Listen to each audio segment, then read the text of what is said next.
1932। देश के इतिहास में ये दिन हमेशा याद रखा जाएगा क्योंकि टाटा एयरलाइन देश की पहली एयरलाइन की शुरुआत इस दिन हुई थी। जेआरडी टाटा ने इस दिन 2 लाख रुपए की लागत से ये कंपनी की शुरुआत की। अगर प्लेन का कोई हिस्सा गंदा दिखे तो जेआरडी टाटा खुद कपड़ा लेके साफ करते थे। इतने लगन से बनाई हुई कंपनी उस समय की नंबर 1 एयरलाइन कंपनी बन गई। कहा जाता है कि जब फ्रैंकफर्ट एयरपोर्ट पे टाटा का प्लेन लैंड करता तो वहाँ के कर्मचारी टाटा के प्लेन के लैंडिंग के हिसाब से अपने घड़ी का समय लगाते थे क्योंकि टाटा का प्लेन कभी लेट नहीं होता। ये कंपनी आज फिर वापस आ गई है और ताज्जुब नहीं होना चाहिए कि अगले आने वाले 10 सालों में ये दुनिया की सबसे बड़ी नंबर 1 कंपनी बन जाएगी और हमारी इकोनॉमी भी दुनिया की तीसरी बड़ी इकोनॉमी बनने जा रही है अगले आने वाले 10 सालों में। हाँ, ये मैं सही कह रहा हूँ। ये वीडियो अंत तक ज़रूर देखिए क्योंकि आपको इसमें बहुत कुछ सीखने को मिलेगा। मैं अविनाश निकम आप सभी का इस वीडियो में स्वागत करता हूँ। अगर आपको इक्विटी मार्केट में पैसा बनाना है तो आपको लंबे समय तक टिकना पड़ेगा और बड़ा पैसा बनाने के लिए बड़ा पैसा लगाना पड़ेगा। इक्विटी मार्केट हमेशा आपके दिमाग के साथ खेलेगा। वो जब चाहे तब जैसे चाहे तैसे बिहेव करेगा, लेकिन आपको हमेशा अपने इमोशंस पे कंट्रोल रखना है। आपको हमेशा लंबी बारी के लिए इन्वेस्टमेंट करना है। अक्टूबर-नवंबर 2021 में मार्केट ने न्यू हाई लगाया 18,600।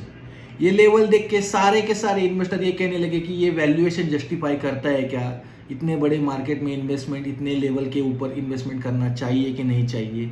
ये लोग लॉजिकल थिंकिंग लगाने लगे और बहुत से इन्वेस्टर ऐसे थे कि उस समय इन्वेस्टमेंट नहीं कर पाए और वो करेक्शन की राह देखने लगे कि जब करेक्शन होगा तब हम पैसा लगाएंगे। उसी समय आईपीओ मार्केट में आईपीओ की सुनामी आई थी।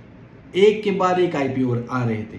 पेटीएम का सबसे मोस्ट अवेटेड आईपीओ उस समय आया और 2,000 रुपये के आसपास उसकी आईपीओ की प्राइस थी।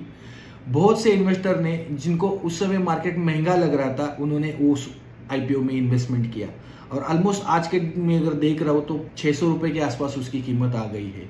लेकिन अभी भी उसके वैल्यूएशन, जो कंपनी कभी प्रॉफिट में नहीं आई, उसके वैल्यूएशन भी आज भी और तब भी उनको जस्टिफाई लग रहे हैं। नवंबर 21 से दिसंबर 21 आते आते एक महीने के भीतर 18,400 का मार्केट 16,400 आ गया। Almost flat 12% correction.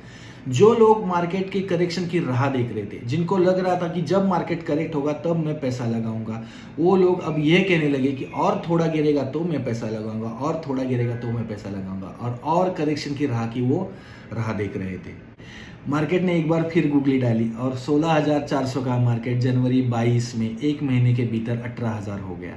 हाथ में आया हुआ मौका छूटने की वजह से परेशान हुए इन्वेस्टर फिर एक बार करेक्शन की राह देखने लगे क्योंकि अगर इस बार करेक्शन आएगा तो मैं ज़रूर इन्वेस्टमेंट करूंगा, मैं छोड़ूंगा नहीं। और ये मौका इक्विटी मार्केट ने उनको दिया भी। 3 महीने के भीतर जनवरी 22 से लेकर मार्च 22 तक इक्विटी मार्केट में सारे के सारे शेयर धराशायी हो गए। वहाँ यूक्रेन और रशिया के बीच जंग छिड़ी थी और हमारा इक्विटी मार्केट पानीपत का मैदान बन गया था। सारे छोटे बड़े मौजूले शेयर, सारे के सारे शेयर लहूलुहान हो गए थे और ये दूसरी बार मिला हुआ मौका किसी को छोड़ना नहीं था। इतने सस्ते वैल्यूएशन पे जो भी मिल रहा है वो बहुत अच्छी लेवल पे है, वो सबको पता था। लेकिन मार्केट हमेशा आपके दिमाग के साथ खेलेगा। इतने सस्ते वैल्यूएशन पे भी कोई इन्वेस्ट नहीं कर पाया। जब मार्केट में सबसे अच्छे वैल्यूएशन दिखेंगे, सबसे सस्ते वैल्यूएशन दिखेंगे, तब इन्वेस्टमेंट करने का सही समय है। सबको यह पता है। लेकिन सबसे अच्छे वैल्यूएशन पे मार्केट में इतनी बुरी खबरें आएंगी कि आप इन्वेस्ट ही नहीं कर पाओगे।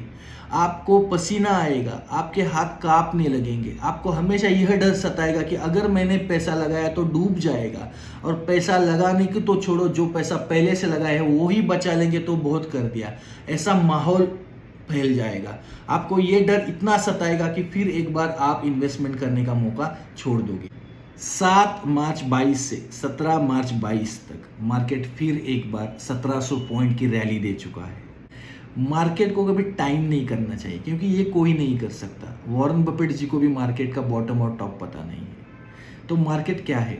तो मार्केट को इस तरीके से समझिए कि 2012 में मार्केट 20,000 था, सेंसेक्स 20,000, और अगले आने वाले 10 साल में आज के दिन कितना है तो 60,000 है। तो यहाँ से अगले 10 साल अगर आप देखोगे तो 60,000 का सेंसेक्स 3 गुना यानी 1,80,000 या 2 लाख के आसपास हुआ, तो कोई ताज्जुब की बात नहीं है, सेंसेक्स 2 लाख होगा।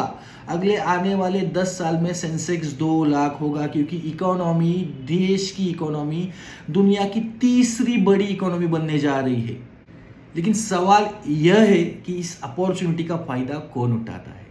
और एक लाइन में अगर ये चीज़ आपको समझानी है तो ये मैं कहूँगा कि अच्छा भाव और बुरी खबरें हमेशा एक साथ आती है। हाँ, अच्छा भाव और बुरी खबरें हमेशा एक साथ आती है। तो आपको इंडियन इकोनॉमी पे भरोसा करना है, इंडिया पे पैसा लगाना है, इंडिया पे भरोसा लगाना है, क्योंकि हम दुनिया की तीसरी बड़ी इकोनॉमी बनने जा रहे हैं। नमस्ते।